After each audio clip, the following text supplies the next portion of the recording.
Why do Jehovah's Witnesses have mental problems?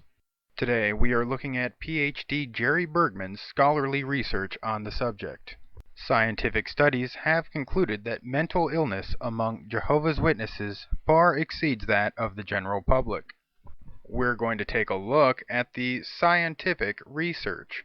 Bergman states, especially since the 1975 date, which was predicted to usher in God's kingdom on earth, failed, the numerous problems in the WatchTower congregations have received much mass media and scholarly attention. He continues, most intensively studied problems include disfellowshipping, doctrinal disputes, and their recurring prophetic speculation failures.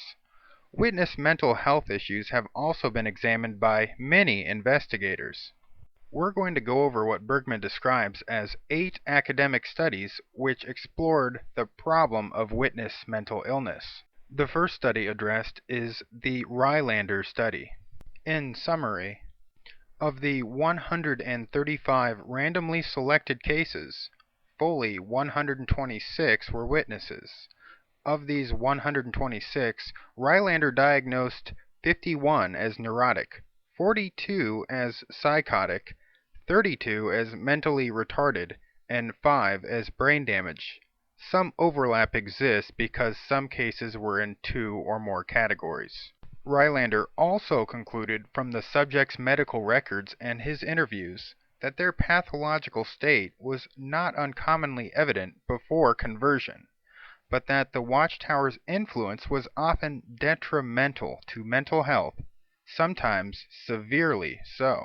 Rylander also concluded that many of those he studied lacked in education, job skills, emotional stability, and quality social relations. Unsatisfactory employment records often existed because of psychological deficiencies, lack of ability, or immaturity.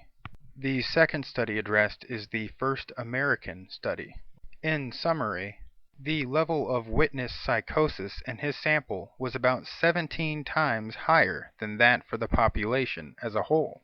The third study addressed is the Janner study.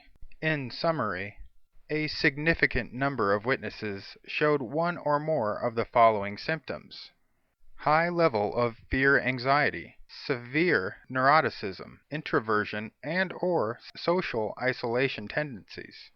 He continues, Janner concluded that the witnesses were generally somewhat removed from reality, although some demonstrated intense religious feeling.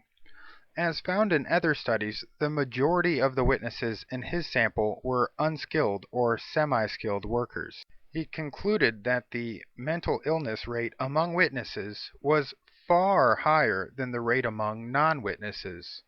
The WatchTower influence was often not positive, and there was no evidence that it had, in the long run, helped.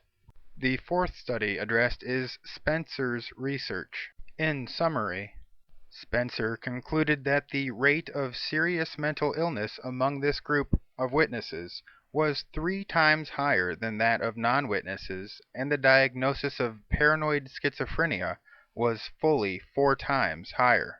Now we'll take a brief look at some of the other research studies included.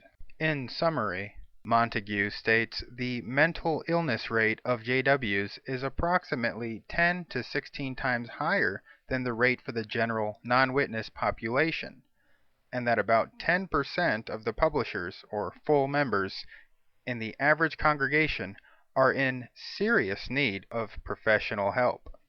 He shows that Montague concluded that persons who had emotional problems were attracted to the witnesses, but WatchTower involvement also caused many of the emotional problems that they suffered.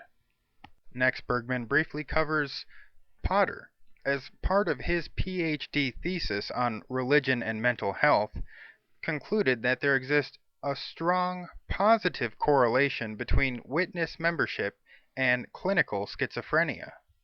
Bergman concluded that not only is the mental illness rate above average, but the suicide and crime rates are also high, especially aggressive crimes against persons.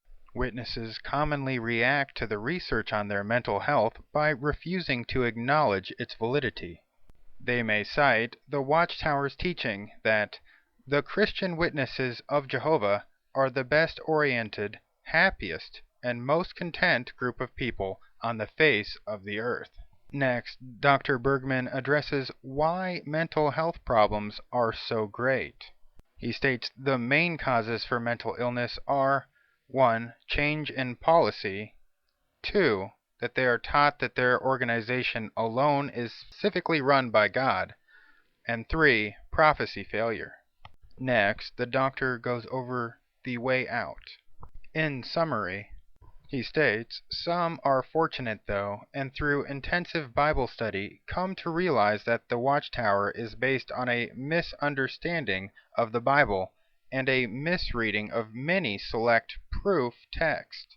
These persons realize a firm faith does exist that is not based on the shifting sands of a man-made organization directed by individuals who are scripturally illiterate and ill-informed about historical Christianity or even modern biblical research. In summary, he states, the WatchTower often shows little concern for those under their care. They are now a huge bureaucratic organization. Their USA income alone was over $1,250,000,000.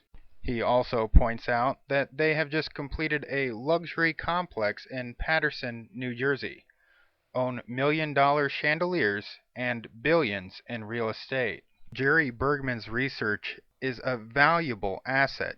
Our critique of the overall content lands Jerry Bergman with an astounding thumbs up.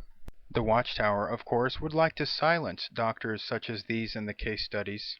While being familiar, though, with the high statistics for mental illness amongst their members, produce many articles that can be helpful in aiding you into finding an answer out of depression or mental illness, or even the risk of suicide while being a member of this organization. As commented in this Awake article, medication for restoring the proper chemical balance has proved helpful to many.